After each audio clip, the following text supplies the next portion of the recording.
кимге барып жол аштырса болот, тапканыбыздан береке жок болуп жатат. Ислам түшүнүгүндө шариятта жол аштыруу деген маселе жок. Жолду ача тургандагы, ийгилик бере тургандагы бул Алла Таалам. Акыйда жана биз айткан бат уламал акыйда ырсабында келет. Муридул хайри ва шаррил кабихи валакин лейса ярда бил мухали. Кудайым жакшылыкты, жамандыкты Кудайым жаратып берет. Бирок Кудайым жаратканда пенде баласы мажбур болуп калбайт. Пендеге тандоо, ыктыяр укугу берилген. Муну акыйдада ал-ихтиярул жуз'i деп коет. Ихтиярул жуз'i деп коет. Пендеге ошондой каалоо укугу берилген. Кудайым касиет күч бергенде, пенде Кудайымдын берген топугу жакшылыгы менен ошол ыктыярды жакшы нерсеге колдонсо, Кудайым жакшылык жаратат.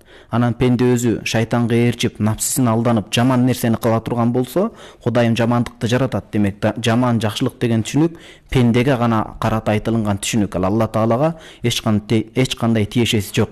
Ошол себептен жолду ачуу, жабуу маселеси бул пенденин колунда эмес.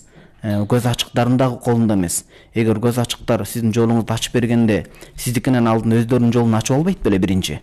Ошол себептен сиз өзүңүз 5 маал намазга өтүңүз. Бир тууганым Хасанул Басри деген улуу табиин бар. Ал киши айтат, Аллахым разы болсун, ас-салату амануллахи фил ард. Намаз бул жердеги Кудайдын өкүлү, жердеги берекеси, жердеги жакшылыгы, тынчтыгы дейт. Намаз окуган адам демек иш оңолот.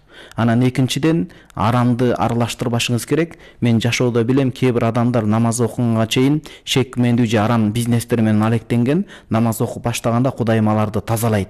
Ишин бөгөт кылып, башка кылып. Демек сиз билишиңиз керек, менин мурдагы кылып аткан бир ишимден тазалануусу деп.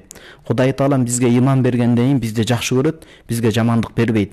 Балким өзүңүз мүчүлүштүк, каталыштык кетирип атасыз. Балким ошол бизнес жаатында жакшы илимин, билимин окубагандырсыз. Азыр заман күн сайын өнүгүп атпайбы? Демек, кыскача жооп, жол аштыруу үчүн көз ачыкка молдолорго барыш шарт эмес. Өзүңүз адал жүрүп, таарат менен жүрүп, Кудайдын шариятын моюндап, анын башында 5 маал намазды, бай болсоңуз зекетин берип, көбүрөөк аракет кылыңыз. Анан бизнестин тилин, илимин окуңуз. Шарият ал нерседен тыйбайт. Ошон үчүн окуп, ошол иштин көзүн тапсаңыз, Кудайым жолуңузду ачат иншаллаху таала.